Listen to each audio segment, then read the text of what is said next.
This is Marshall Lee of Donkey Job Projects today, and we're going to talk about how to find your purpose in the comic book industry.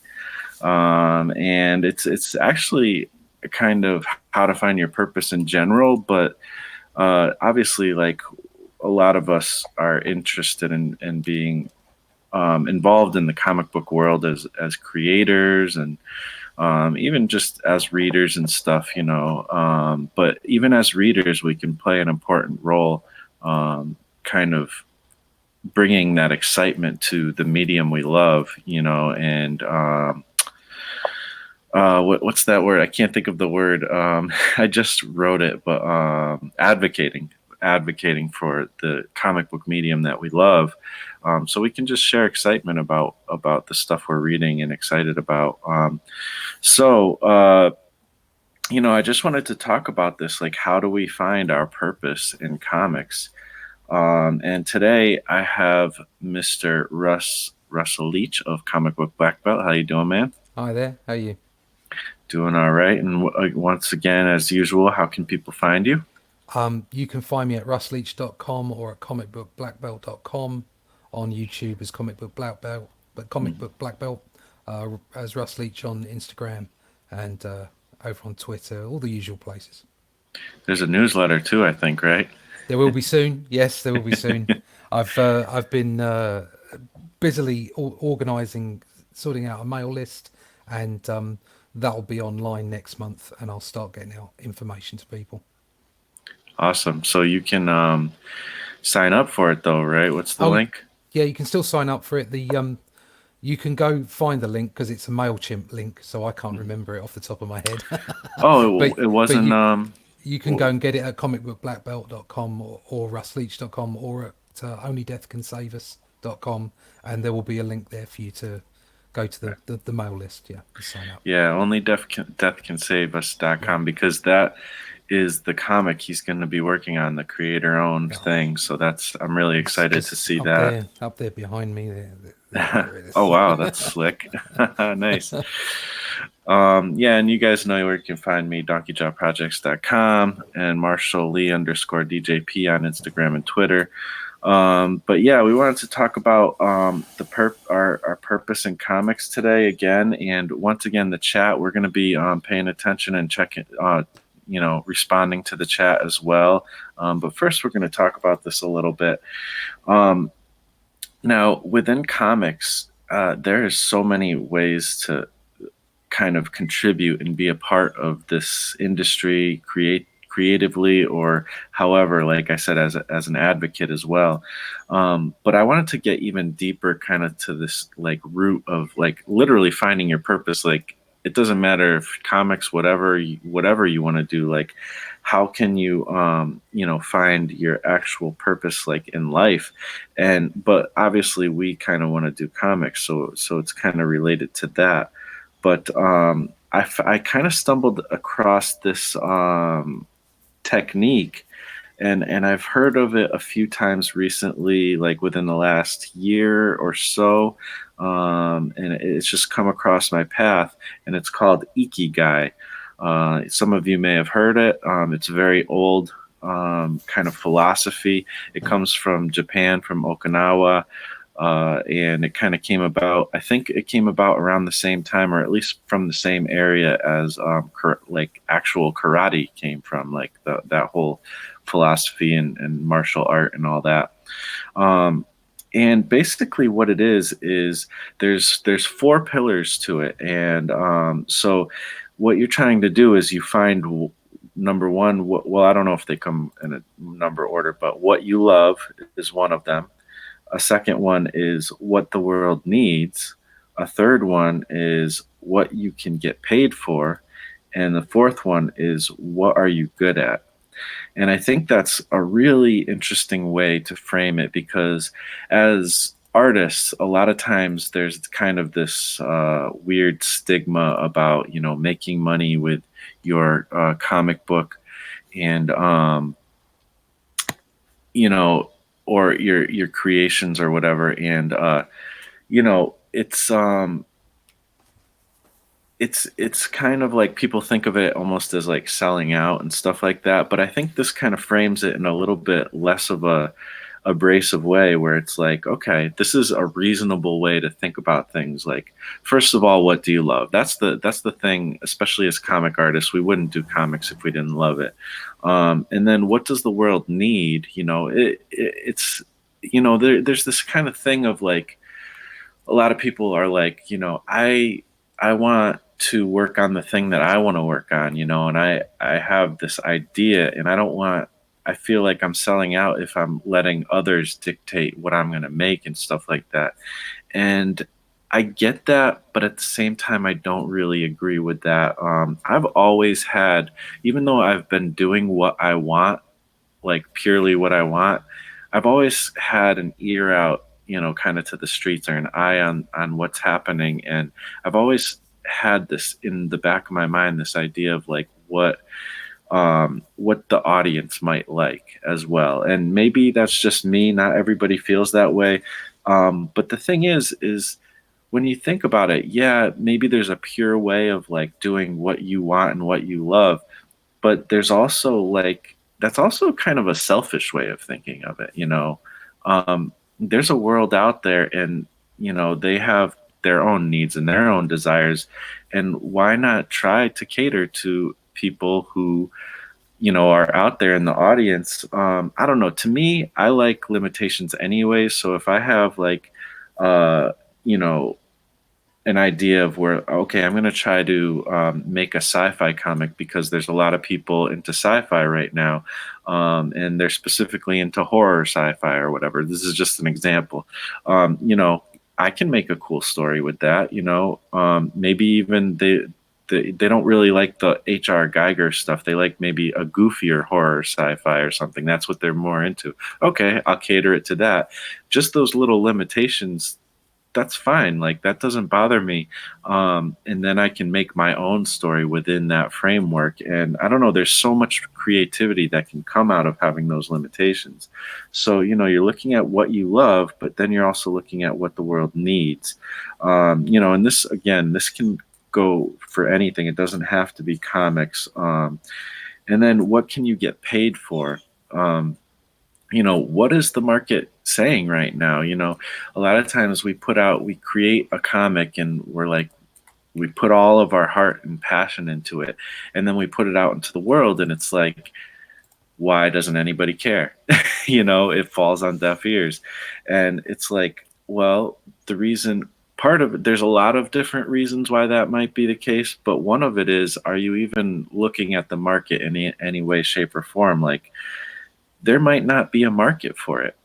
Some people could make the argument that there's not a market for comic books. But there is. What my thesis is and what I believe is, I think that there is tons of people, like ridiculous amounts of people who love comics and graphic novels right now, but they just don't know it because nobody's been showing it to them. The only place you can get comics is in all these like weird little like the niches. Like you can either go to a comic shop, which is cool, but most people don't want to go to a comic shop or even know they exist.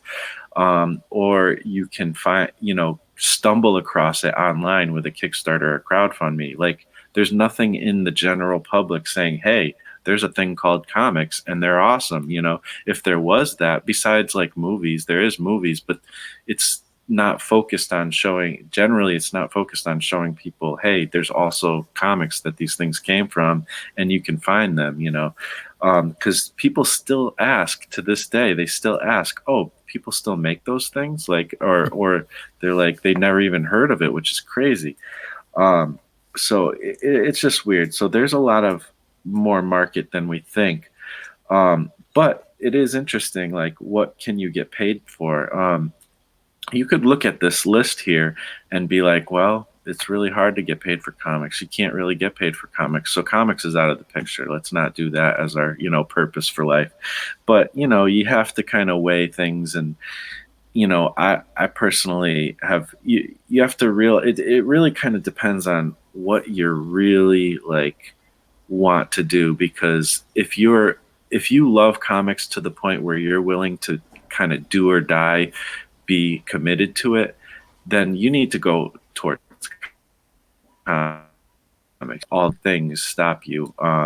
There is a way to make it. There are people making a living doing comics. So if there are people out there doing it, you can do it as well if you just commit to it and work really hard.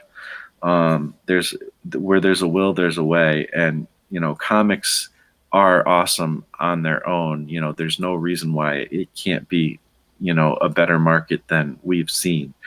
And then what are you good at? Now this one, it's a little tough. Like if you're a beginner, are you even good at it yet? Like I'm at a kind of, I feel like, a medium level. I've got some skill, but I definitely have a long way to go.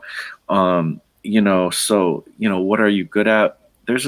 It's kind of, you have to, it's hard to kind of measure these things. But if you've ever, say you want to be a comic book artist, and you've shown your art to people, if you've ever gotten any reactions from people at all that say, wow, that's pretty cool, or like, oh, I could never do that, and they see your stuff and think, because I got that even when I sucked, I got that kind of response. So, that's a good indication that yes, you're good at it. You just need to get better. You just need to keep working at it.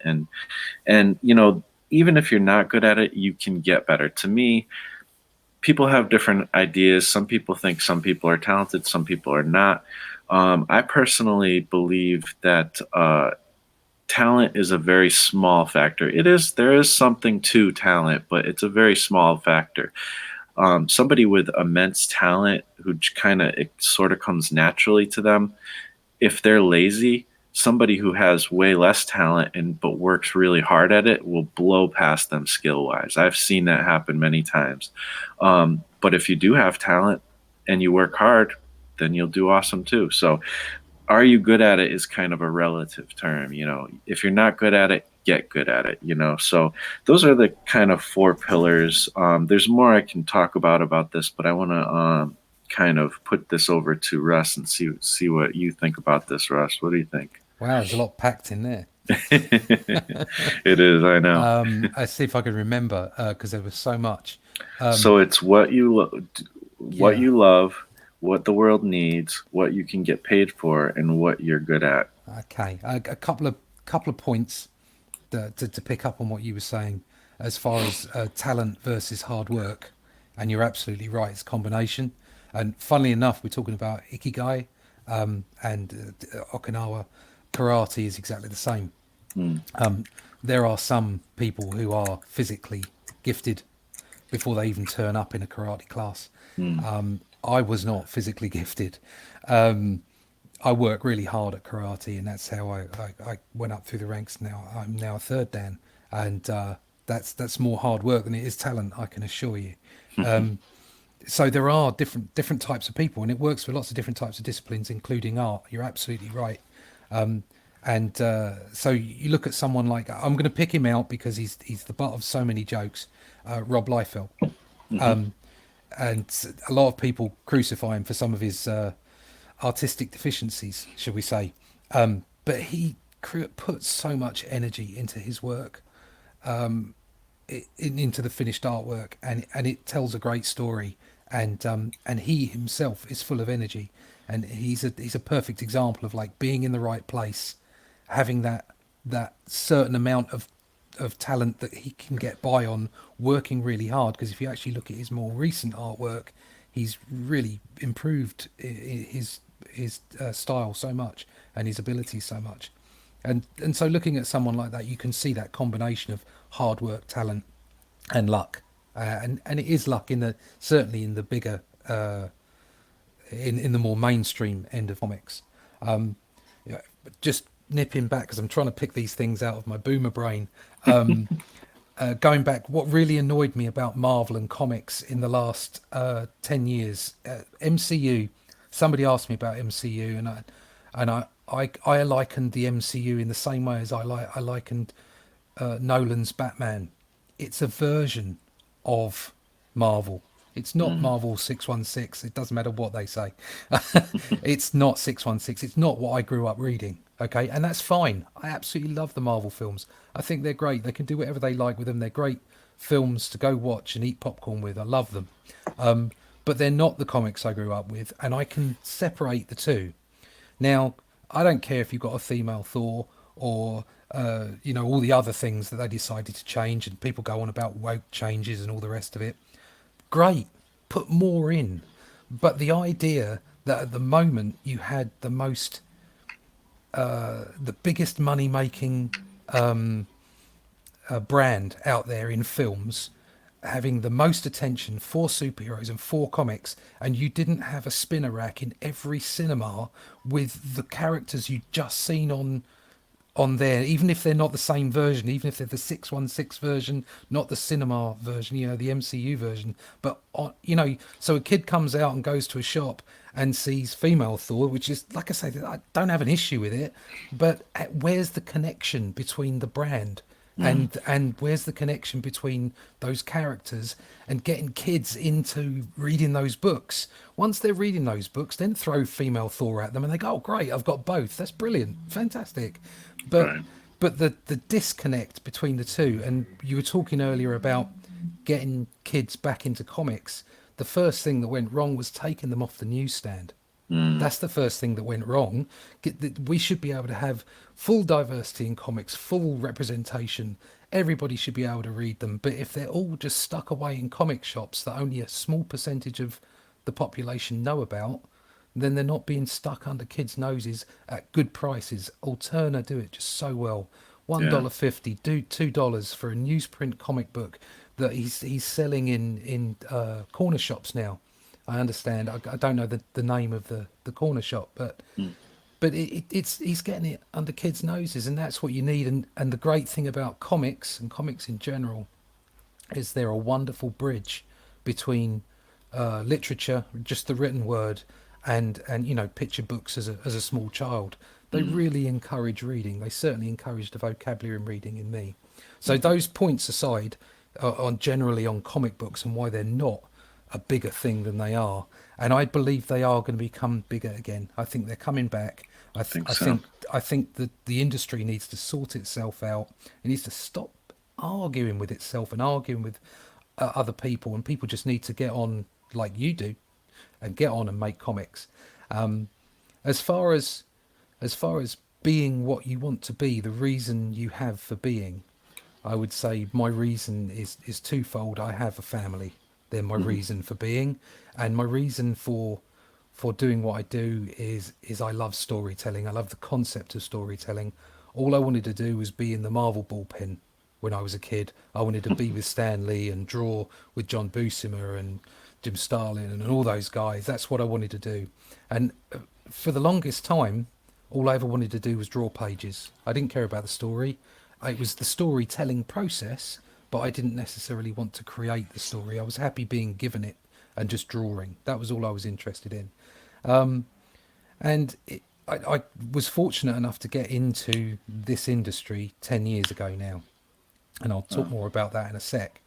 But since that time, I've understood and learned what so many other artists have done in the past, and they've moved on to writing their own stories because you can get across some very you can get across your own views, and I don't mean like injecting politics into it. I'm not talking about that. I'm talking about life and relationships and the journey that you're on as well as your hero is on, throughout your life, and getting those things across to people by writing your own stories and being the story creator as well as the visual story interpreter is a great way of doing that.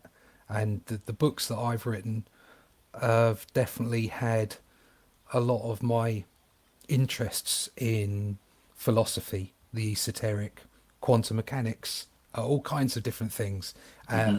It's not political, it's just the base human elements of relationships and the right thing, as it were, the moral thing to do without getting too deep. But also getting those across in a really entertaining way. You're absolutely right.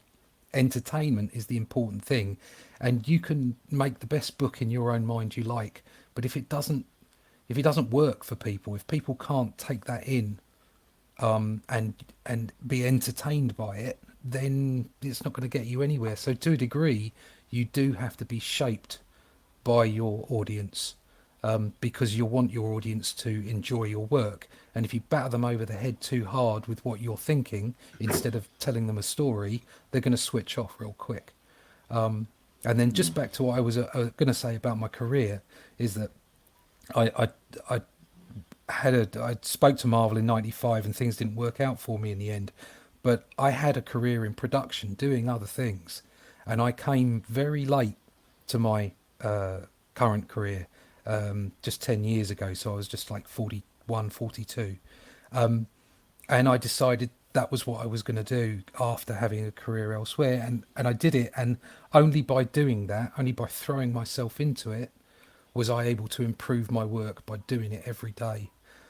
But that doesn't mean that it's only people who have been fortunate enough, like myself, to throw themselves into it without having to worry about things like mortgages and families. I don't know the name of the guy, but I saw a news item about him a while ago, and he took 20 years to do his graphic novel because he worked for other people and was quite happy to do it.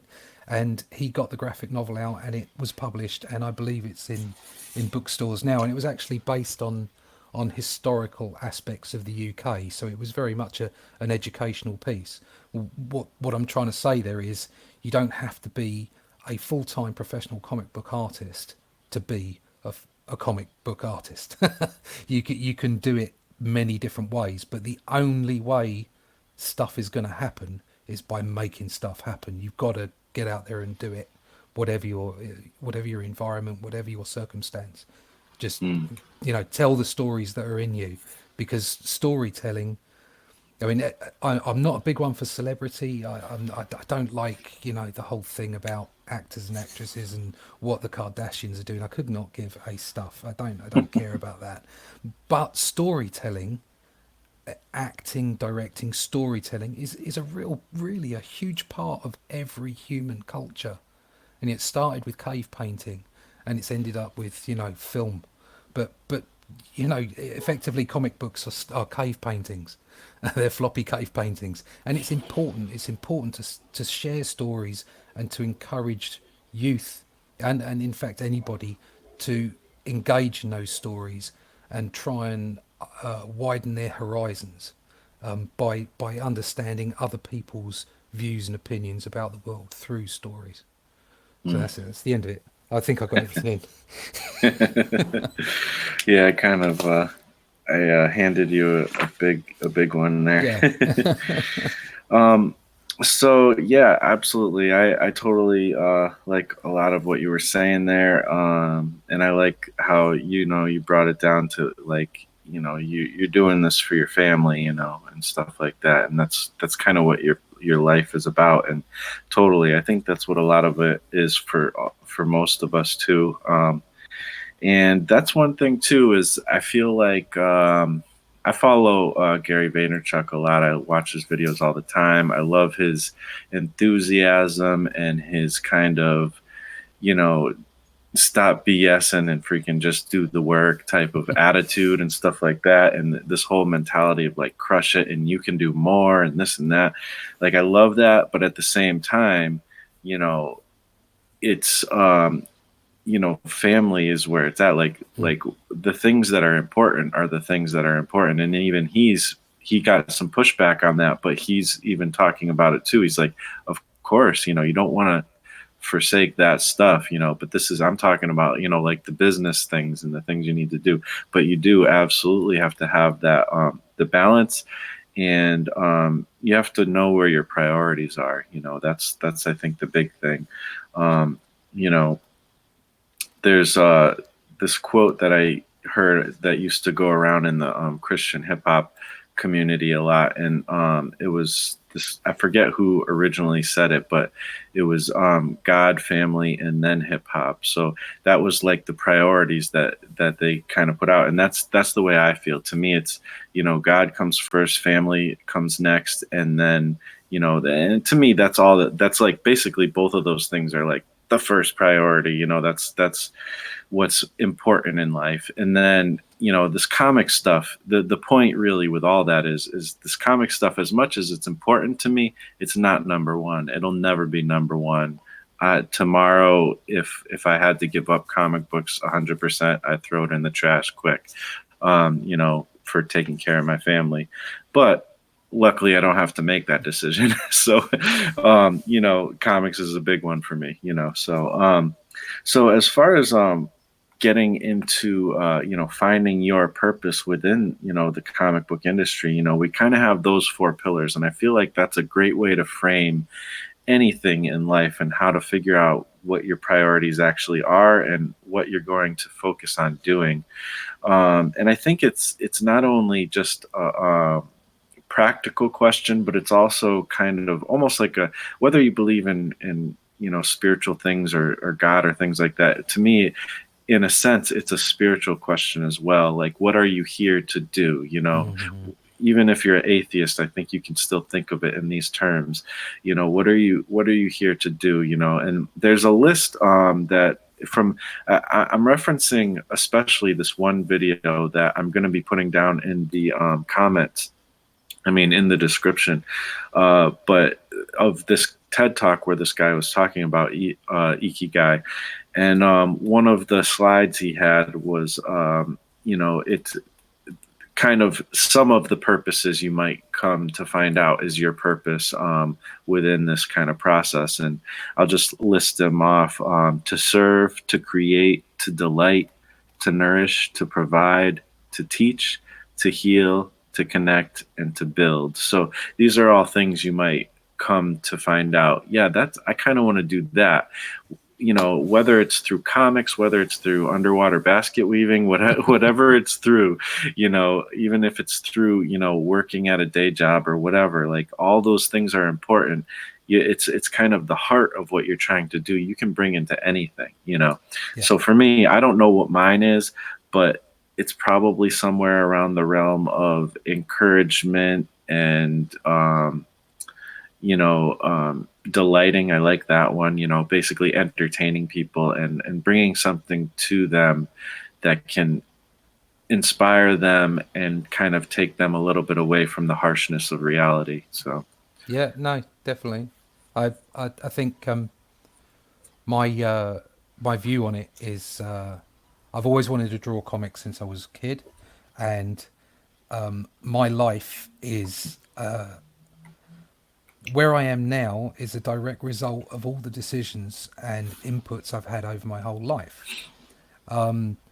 So, if in some way, so for instance, I learned a better vocabulary from comics when I was a kid before I started reading novels. I learned the idea of story, and I got all kinds of stuff from comics, and they inspired me. And if there's any way at the other end of this process that just one of my books or one of my pages or part of my storytelling ability helps or aids in inspiring somebody else to mm, read a novel, to have a bigger vocabulary, to look into things that they don't understand, then I've done my job. And that's part of your life. I mean, I see it from a, if we're going to talk about the esoteric, I'm not religious myself, but I certainly believe that there's something else going on that we don't see. There, in my mind, there's no doubt of that, and we're definitely here. This is a learning lab. We're here to learn and we're here to grow, and part of that growth is giving. And if you mm, can do something that that in some way inspires yourself, that you enjoy, and you manage to entertain other people, and at some point, even if only one point throughout your whole life, you manage to inspire someone else through that process, that's a wonderful thing. You can't do any better than absolutely. that. Absolutely. Yeah, I like that you said, like, even if it's one time in your life, because Mhm. I mean, of course, you want to affect as many people as you could, I guess, but at the same time, every single this is a core belief I have, and it does come from my faith, but it's just I think it's pretty obvious, every single human life is important, is worthwhile. There's a lot of people going through a lot of struggles, a lot of people who feel, helpless or discouraged and, or have maybe not had the best situations in life and or maybe have made some mistakes. I feel like every human life is valuable though. You still have something you can give. You still have an entrance that you can bring to the world. And I feel like if I could help even one person, I feel like I've done my job. Um, so there's that. So I wanted to get into some of the on the ground things as well. That kind of a little bit more on the practical side. And one thing that I think is really important, I got a few different points, but we'll try to take them one at a time instead of all at once, like I kind of started with. Um, but one thing that I think is really important, especially at a young age, but even it really doesn't matter what age you're at, but is to try many things. I know Hmm. growing up, I wanted to do comics right from the get go at an early age, but I went in a lot of different directions. I tried a lot of things. I've had a lot of different jobs. Even in art, I've tried a lot of different things. Just try different things. You're not going to know what you love until you've tried a bunch of things. I mean, even comics, I had tested because well, after I made my first comic, I was like, this was hard. Do I really even want to make comics? Like, am I just kidding myself here? And I kind of slowed down on the comic thing and focused on other things for a while. But eventually I came back to comics because for some reason I'm more motivated to do my art and to do these things when it's involving story and narrative somehow. It makes it more exciting and more something that I'm motivated to do. So yeah, I would say try many things before um, to kind of help find what it is you love. Would you agree, or have you gone Yeah, through that kind of process? yes, I would. It's important to get a grounding in lots of different disciplines if you're just talking about art and creativity, and try your hand at a few different things, and you'll be bad at some of them. I'm really not very good at sculpture. Um, I'm not a great I'm not a great painter, to be honest. What I really found I love doing is penciling. That's If I could just pencil, that would be what I'd do. Mm, But nowadays that's not the way it works. You invariably have to finish off the inks yourself, and sometimes being a bit of a control freak, as some of our artists are. Uh, s- some of us artists are. Yeah, you want to finish a job off and make it look exactly the way you want it to look. But not just that. If you widen that out to your career, so for instance, back in the day, in the bullpen in the 60s and the 70s, and it wasn't easy for them. But a lot of artists were drawing, like Jack Kirby would be drawing, 7 or 8 pages a day, flicking them out, and that would be his job. That was his job. But there are very few comic strip artists that are solely comic book artists. mm, So, for instance, if you're in a situation where I said like that guy took 20 years to do his book, if you're in a situation where you're quite happy with your job and you make enough money and your family's okay and everything's cool and you're just doing the book on the side and you're just committed to the story, that's great. If you decide you're going to be a comic book artist full time, that's what you're going to do, fine. But the chances of you being a comic book artist full time aren't very high. There's a mm, small percentage of people that get to do that, and I've learnt that myself in the last 10 years. I was fortunate enough to have a long run on Doctor Who, where I got 2 years under my belt, and then I did just over a year on Ben 10. But other than that, I haven't had a sustained run. I've had to do work from all over the place, and some of it was comic book related, and some of it was just artwork and production, some mm, illustration, and some just doing stuff. I was speaking to a new client the other day, and it looks like I'm going to consult and work on a project whereby, although it's comic book related, I won't actually be drawing anything original for some time, just Mm, because of the way the project is working. And I agreed to do that. He wanted me because of my background in not just in art production and design, but also because I understand comic strip and also because I understand a certain amount of coding as well. And that all came together, and so the the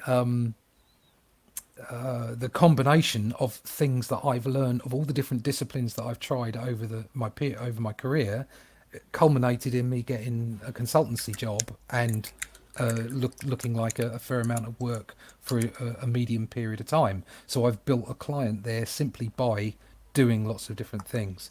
And mm, having a career in art generally means that you've got to be multidisciplined and able to do different things.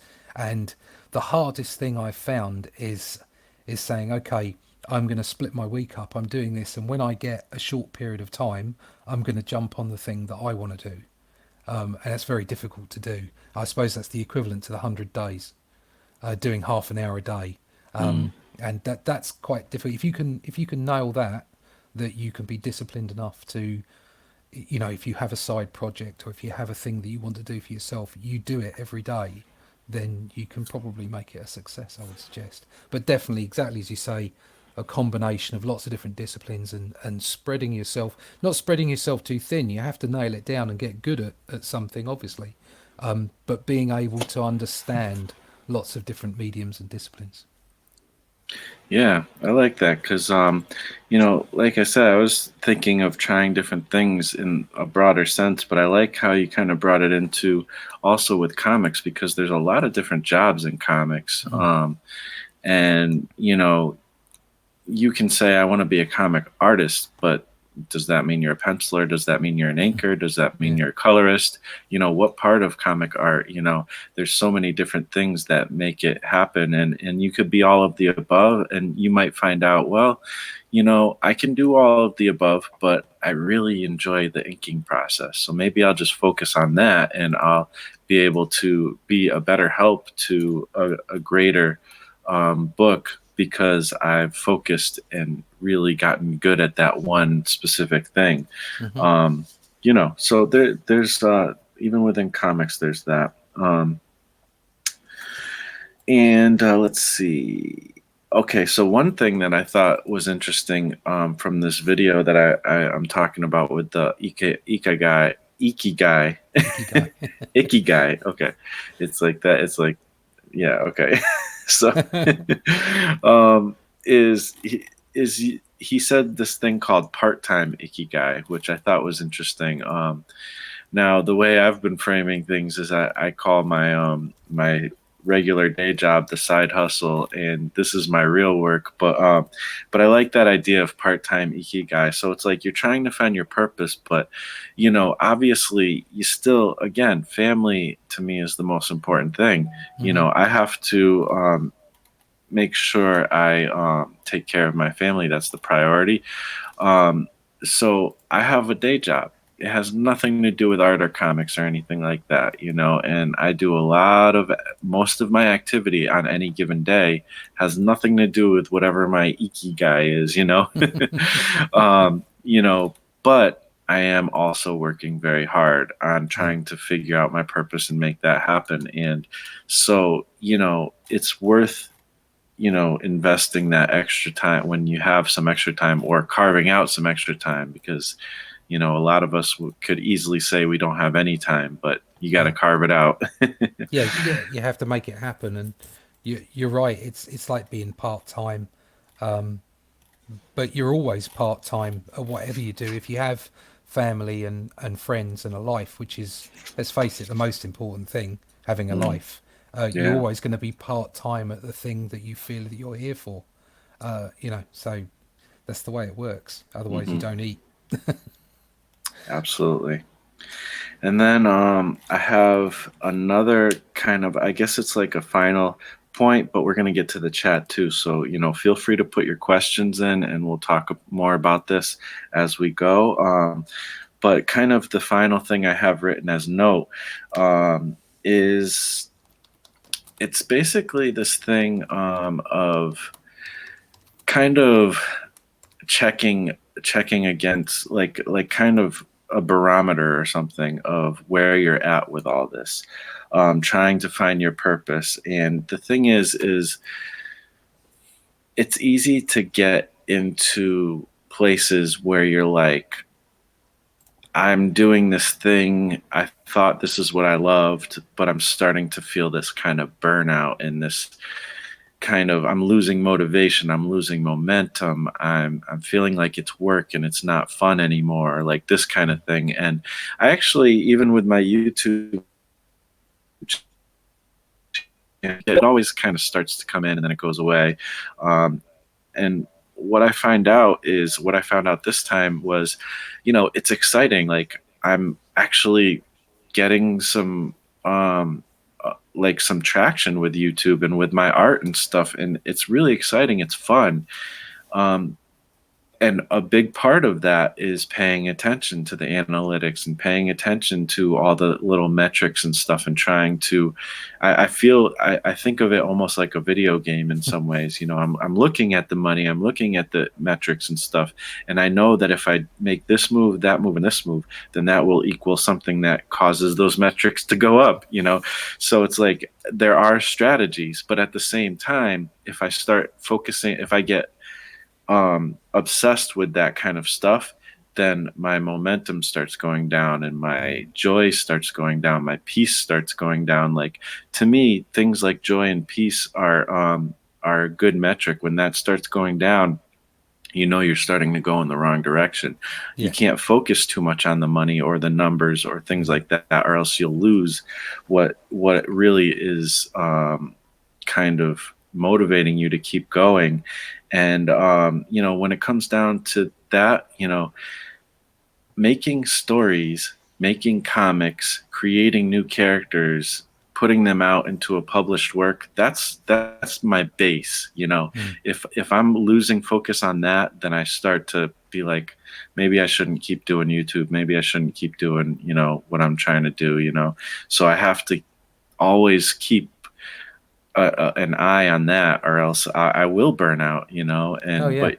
so yeah, go No, ahead. I mean YouTube is it's a double-edged sword. It's great because you get to reach people because it's a brilliant platform. There are lots of people on there, but if you're not doing quite the right thing, nobody knows you're there anyway. And definitely, what you've done is right because you've been honest and you and represented what you do, and that's why your channel's grown. And then it's picked up along the way with the technical aspect of it. And you're right, if you're not being you, then the channel doesn't do well. I think that you're exactly right. It's the art first. So I don't have anywhere near the subscribers you do. I've only got a couple of hundred subscribers, not even that yet. And it's not about the subscribers. It's not about numbers. It's simply about getting a connection with people. Mm, You want to absolutely. connect with people, and of course, the more subscribers in the little number box, then that means you're connecting with potentially a lot more people. And you want to connect with them. It's not just about selling books; it's about telling stories. It's about saying, "Look, I have a story, and I want people to read it and maybe benefit from it, or maybe tell me, no, you're getting it wrong. Do a different story." Whatever it is, it's an interactive process. And I find, but certainly I found so far that YouTube is probably the best interactive process I've been involved with Mm, online. yeah. It's just you get so much more out of it, and I think the people that you're talking to, that you're displaying your work to, get that much more out of it as well, because they're gaining information. So from for instance, like the videos that you produce, they're great inspiration, and people are seeing you doing it. Not just saying it, but actually doing it. Mhm. My videos are more along the lines of, look, this is how I've done it. Take a look. Maybe it might be useful. And the interaction is what's most important. Yeah. Yeah, and that's the thing too, is like it's just easy to kind of get paranoid, like where you're like, okay, where you're like, it's like your self-esteem is connected to what's happening on social media. Did I get likes today, or did anybody Yeah, care? And it's easy to get connected, whether you're on a easy. bigger level or a smaller level. I mean, I've always been dealing with this, um, but again, like I love what Russ said. It's about the connection. These subscribers aren't just numbers. They're not these.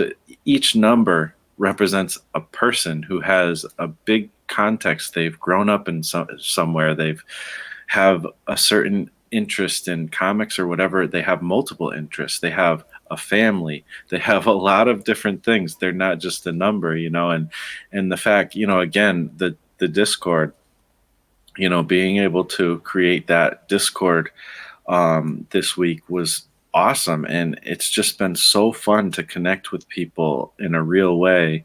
Um, and I don't know, it's just been like, it's like we were talking about it before the video. Russ had said, it's taken on a life of its own, and it's cool. Like that's exactly what it is, and it's such a cool place for, I don't have to be the one necessarily being in every conversation and making sure everything runs. It's doing its own thing. Everybody is getting together and connecting with each other. I'm part of it. Russ is part of it, and so are many other people. And people are benefiting just from being able to talk to each other and relate on on kind of common interests and stuff. So that's what it is. It's never just numbers. And when you get focused on the metrics and the numbers, it starts to become empty, and Hmm. it's not fulfilling. And you have to always remember to think about the things that are the most important, prioritize the things that are the most important. And I could sit here, and I am trying to make videos to keep getting more traction and stuff, but I've done that so many. I made over 700 videos, and I know when I think I have a sense, when I'm starting to do it for that, and those videos don't work, when I if I try Yeah. to make a video and it's like trying to hit a specific market, you know, you have to bring, it's like you can do that. Like I can make a video about how to find your purpose. That's a huge search term, This is not, I'm not doing this by accident, but at the same time, I have to do it in a way that makes sense, like is coming genuinely from me Yeah. and from Russ. We're talking about things that actually we do deal with, and being authentic with it. Like I don't know, I'm kind of talking in circles with it, but that's kind of what I'm thinking. And just saying that, according to YouTube here, we've just hit 3,000 subscribers, which is kind of Oh, really well cool. done. It's so fun. Like Excellent. it's so crazy. That's great. It took me like 10 years to get to 1,000. And then like in 6 months I got to like 2,000, and now it's been like a month and a half and I'm up to 3,000. Like that's just crazy. So thank you everybody who's been a part of this. You guys all rock. I really appreciate all your friendships, really, and just people. It's been a community that's been positive, and Hmm. it hasn't been built on like hate and divisiveness. It's been built on just learning and understanding, being inspired and encouraging one another. And I mean, I couldn't be more happy with the quality of people who are involved in this thing, and the Yeah. people who've come on the live streams and helped me out and stuff. It's just, it's overwhelmingly awesome. And just all I can say is I'm grateful and thank you, for that stuff. Um, and yeah, I don't know. That being said, let's get to the community. Let's get to the chat. Yeah. So we have Daniel in here hanging out. He's a longtime viewer, and he's Hi, been Daniel. very active. So hey, how you doing, man? Um, Goat J, what's up? How you doing? The funny animator, what's going on? Muttman was in here at some point. I don't know if he's still here. What's up, dude? Um, Kirk Stevenson, a lot of trial and error. Cool. Yeah, that's what life is, really. Just trying a bunch of stuff stuff and failing, but the quicker you fail, the quicker you can fail, and the more often you can fail, the quicker you're going to start to find things that start to work, and then you can double down on whatever works, double down on that. That's kind of my main strategy, I guess. Um, so yeah, let's see. The funny animator for mostly error. Yeah. AJ Michaels, greetings from Fogbreaker Studios, early birds. What's up? That's Fogbreaker. He's Fogbreaker. he or she. I'm not sure. I guess. Yeah, I don't know if it's he or she, but Fogbreaker is in the Discord, very active and doing some awesome things in there. Thanks for stopping by. Devonte Edwards, how you doing? Matthew Reyes, Ronnie Gunter, all here. Biggin McQuinn, what's going on? Let's see. Kirk Stevenson says, never like the phrase selling out. Different folks, different strokes is what I like to say. I agree. Yeah, yeah, yeah. I mean, I think at one point, like in my life, I was a little more abrasive, and I think you've talked about things like that too, being a little more aggressive about some of your like opinions and stuff. And Mm.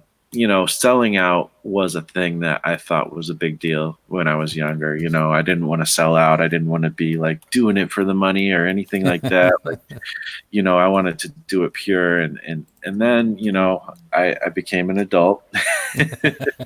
Life came at me from all different sides, and all kinds of struggles came at me. And, I realized that, first of all, the biggest thing I think I learned was making money, making a living, doing things in that way is not selling out. That's No. just, it's part of life. Yeah. It's part of what we do, and, as long as I'm still doing it for like the love, I mean, I'll never not do comics for the love, because I just love comics. It's default, I do Yeah. it for the love, Yeah. Yeah. it's not Definitely. going Yeah. away. It's doing it for the right reasons. There's nothing wrong with that, but there's absolutely nothing wrong with doing it for money. Um, Hmm. I I won't get into anything deep and what have you. I wish there was a world without money, because Yeah, money's I would awful, agree. um, and money is a lie. Anyway, just go check out True.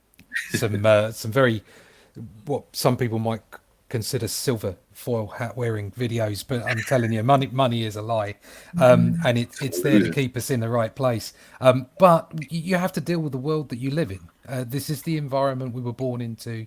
This is the world where we're learning. If you think it's for the next life or not, who knows? But we're learning, no doubt about that. And you've got to work in the environment you're in. So make that money as best you can. Um, I always, I've always thought about it along the lines of, I'll do what it takes to get on in a career, but I'd never step on anybody to do it. Yeah. Be nice to people on the way up, because they're going to be horrible to you on the way down if you don't. So I would never use somebody else. I would never step on someone else, or in some way drop someone else in it in order to further my own career. Maybe that's why I'm not a millionaire. I don't know, but that's kind of like the basic. That's where it's at. Outside of that, you're not a sellout for making money from your art. Yeah. If other people enjoy your art and they want to pay money for it, whether that's through a comic or whether you're a traditional artist selling at galleries, so what? That's Yeah. great.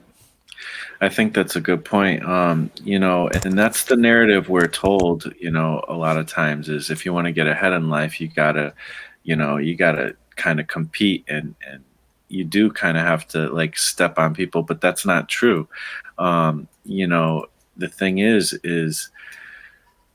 and I feel kind of that's like kind of my barometer too, like, is you don't want to step on people, and also, you don't want to go against your core beliefs. When you start No. going against the core things that you believe and think are true, that's when I feel like that is when sellout actually is a term that makes sense.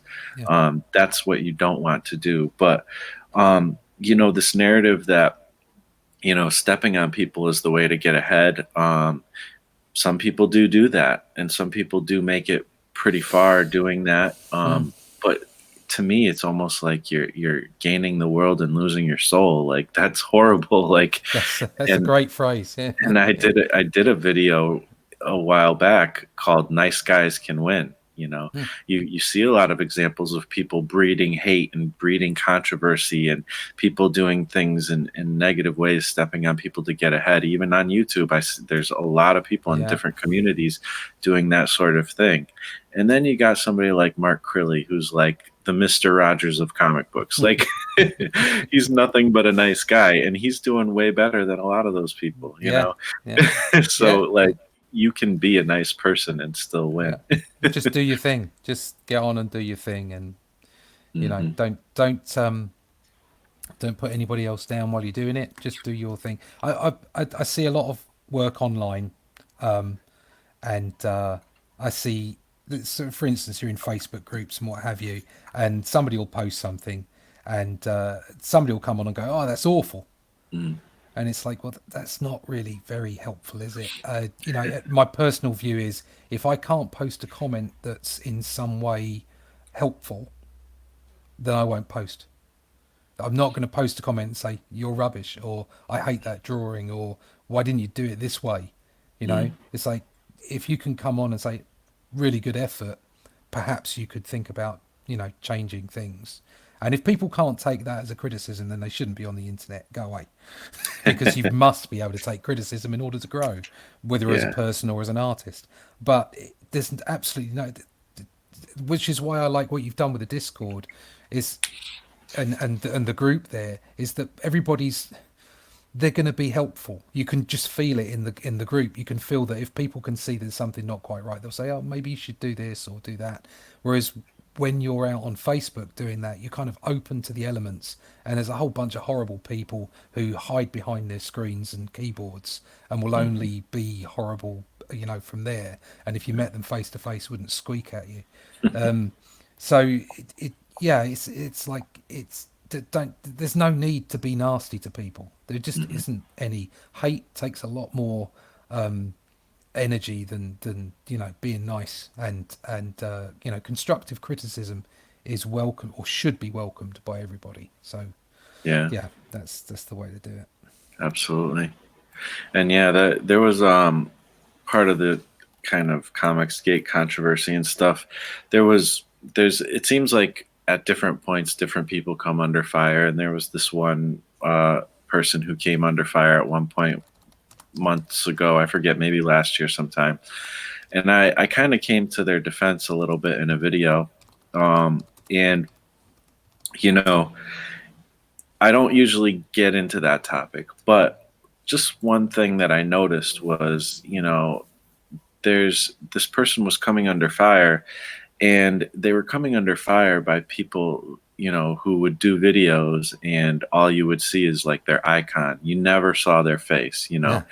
and it's like, you know, I don't have a problem with people doing that. Like if you want to you can actually make a YouTube career and never show your face and do Mm, really well.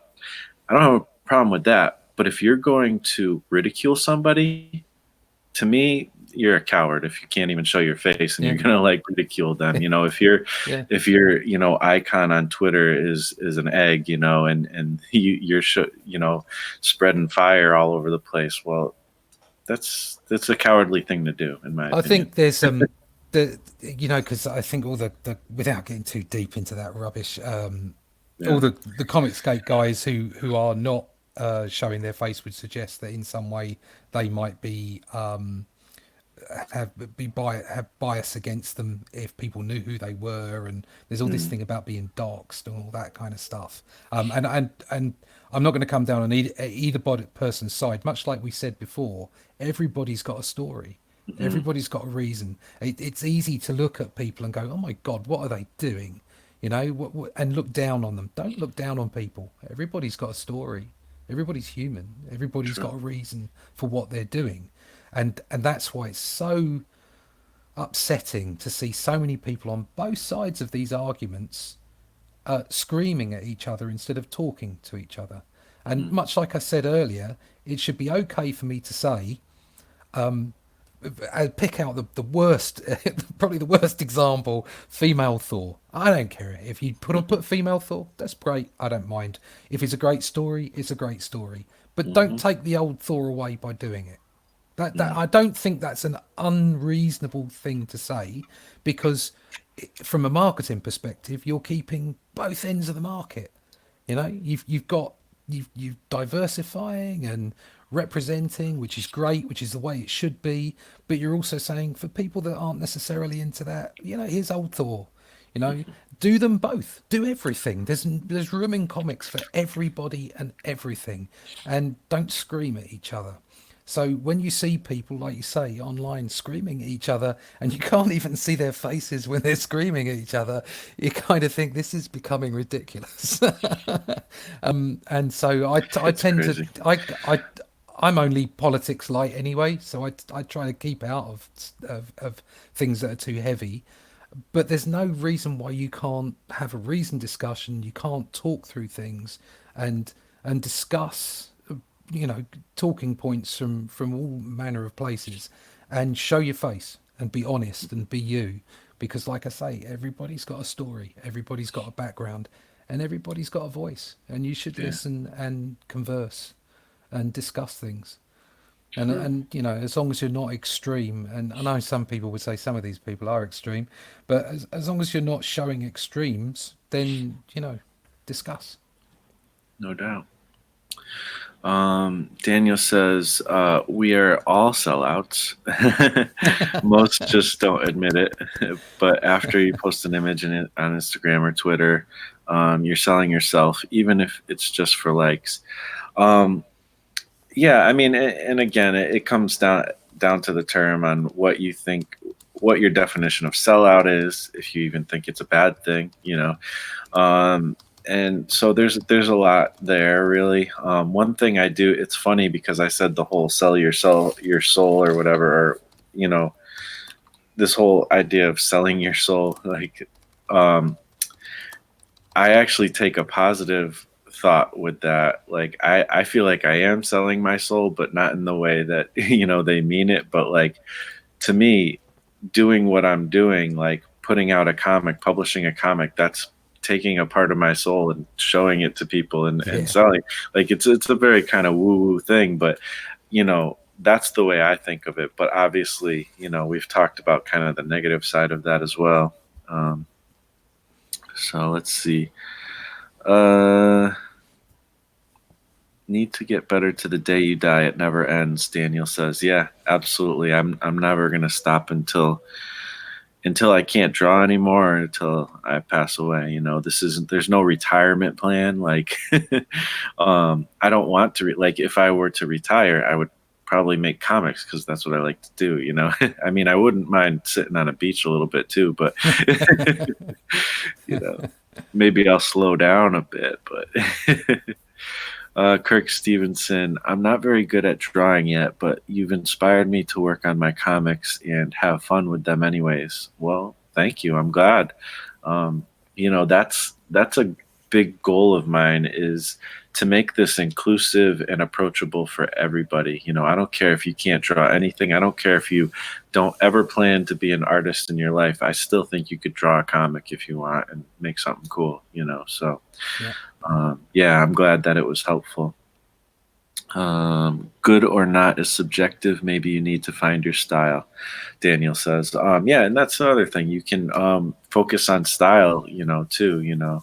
Um, yeah, I don't know. There's people out there doing kind of crude type of art, and that's cool too. Like we've talked about in the past, things like Beavis and Butthead or something, or even the early Teenage Mutant Ninja Turtles stuff. Like, that wasn't Jim Lee. That was that was just a different kind of way of kind of approaching it, but they still told a great story.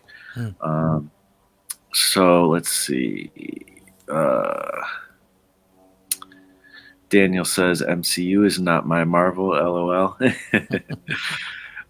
Kirk Stevenson. Yeah, maybe so. Okay, they're talking to each other. Let's see. How do you The Art of Read asks, how do you write a story arc for a complete graphic novel? Now that is probably a whole nother video. But I actually talked about my process on last week on the last live stream, and then I kind of highlighted it in its own separate video. But you know, you can check that video out if you haven't seen it. It's how to write comics or something like that. I forget what I exactly titled it. But that's like my brief description of how I make comics. But basically, there's this whole idea of I start with the story embryo by Dan Harmon. You can look that up. He's got a whole kind of tutorial on how to do that. But it's really simple. There's basically 8 parts to it, and it goes through the whole process of a story. And you can use other story structures as well, but that's what I like to use. So I go through that and I literally fill in the blanks with like 1 or 2 sentences. That's how I figure out my whole story for an issue. But the thing is, with that story embryo, you can use that in the micro and you can use that in the macro. So if I were to do a graphic novel, I would use the story embryo for the whole story of the whole graphic novel. And then I would break it up into 4, 5, 6, however many issues it's going to be. And I'd do a story embryo for each issue. And that would give me the grander scale idea of the story and help me to go in, and then I start working on pages and again plot out every panel. And that's just kind of my process. And you can go even deeper. You could do a story embryo for every panel if you wanted to. I don't recommend it. That's a lot of work. It's kind of craziness, but it's a story embryo and other story structures are good ways of, if you run into a problem, say you're having a hard time with this one page. All right, let me see if I can apply the story embryo to it because it's not quite working. Maybe there's a few steps in here that would help me, make this page better, or this scene of like 5 pages better, So, like I said, story embryo is a great way to, you can do it on the macro and to the micro. So hopefully that's helpful. Daniel says God, family, and comics. Exactly. Let's see. They're kind of Dan. I really appreciate Dan for you're in there kind of answering some of the questions as well and giving your 2 cents. I really appreciate that. Thank you. That's helpful. Let's see. Rue Shadow. Hi, Marsh. It's my keyboard. It's me, keyboard guy. How you doing? Thanks for hanging out with us. Let's see. Where else we got? Russ is in there talking. Who's Russ?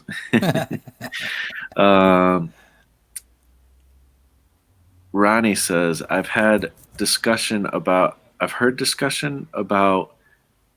how Patreon is a good thing for artists while the other person thinks it's stupid and the artist should just sell their art. Just don't listen to the negativity. Yeah, I mean, any method for selling your art or comics online, to me is valid for the most part. I mean, if there's something that's, kind of snake oily or or just raw, like, use your judgment. Don't like go against the golden rule or anything like that. But for the most part, any way of selling your stuff, I think, is fine. And if people think it's stupid, they don't like it, and like you said, just don't listen to the negativity. To me, you can make any of these things work. Any marketing strategy works if you work it. Any way of selling your comic works if you work it. I personally don't believe in comic conventions that much anymore. I feel like they're kind of a waste of time, at least for me. But some people are making that thing work, and some people, they just go to comic conventions and they make a living off of it, and a good living. So, just because I don't like it doesn't mean it doesn't work. So let's see. I think that's about it. Yep. yeah, I think that's about it for as far as the comments and stuff go. So I guess when we're trying to find our purpose in comics, again, take a look at the Ikigai and try a bunch of different things and see what works and double down on it. That's kind of my last thoughts on it. Do you have any last thoughts, Russ, on trying to find your purpose in comics? Yeah, like trying different things. Um, look at looking at the world around you and other artists and seeing what they've done, and that might it might be something similar to what tunes with you. What kind of really makes you think, yeah, I want to do that. Mm, I'm still in the Bronze Age. I'm still in the 1970s and 80s personally. I love the work from that period, and that's what my latest book is going to aim for. It's obviously not going to look exactly like that because I'm a product of my past. So things will have mhm, affected me, and so it won't be exactly that look, but it's got that, it's going to have that vibe. And I've been working up to that point, so I've been drawing for other people and doing other things, and don't necessarily, or I didn't necessarily feel that that style would work for like Doctor Who, for mhm, instance. It didn't. So yeah, just find the thing you want to do, and find it. Even if you find it, the first thing you find, you go, ah, yeah, that's definitely, I want to do that. I want to do that. Still go and try other stuff because it brings an experience that helps you produce the thing you want to do. I know yeah. that sounds very generic, but it. I didn't want to be specific about the things that people went, oh, I must do that. No, just try and widen your horizon artistically. Yeah, I mean, and to mirror what Marsh was saying earlier, like I hated Jack Kirby when I was a kid, loathed him, absolutely loathed the work. I'd look at it, I'd look at the other work and go, oh my god, what's that? And then when I got to the 90s, it was like, oh my god, Jack Kirby, no. Now I love him, and like because I appreciate. I've started, it took me a long time. There was an arrogance there, and I've matured, and I can appreciate so many styles of art now, and see into them and see not just the stroke, not just the line, but the energy and the story, even if it's a static illustration, just everything about it.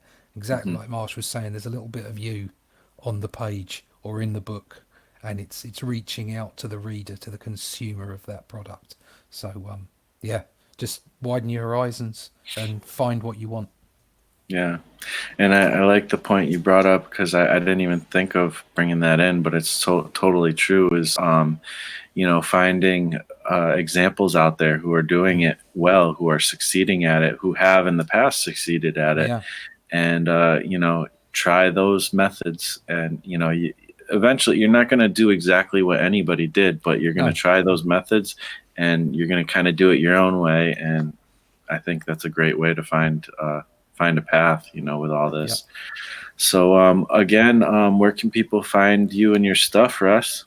You can find me at russleach.com, comicbookblackbelt.com. You can find the probably the best link to my email list at onlydeathcansavus.com, but it's on the other two websites as well. I'm on Instagram and also on Facebook and plenty of other places, Twitter, the usual stuff. Awesome. And if you want to read some free comics of things that I've made, go over to donkeyjawprojects.com, sign up for the newsletter as well, just like how Russ has it, and you can get some free comics to read. And also, of course, Marshall Lee _DJP on Twitter and Instagram. And that, I think, is the end of the video. Thank It's you, a wrap. everybody, for watching. Thank you for bringing me to 3,000 subscribers. That's crazy. And thank you, Russ, for hanging out with me and everybody in the chat. You guys all rock, and we will talk to you on the next one. Take care. Later.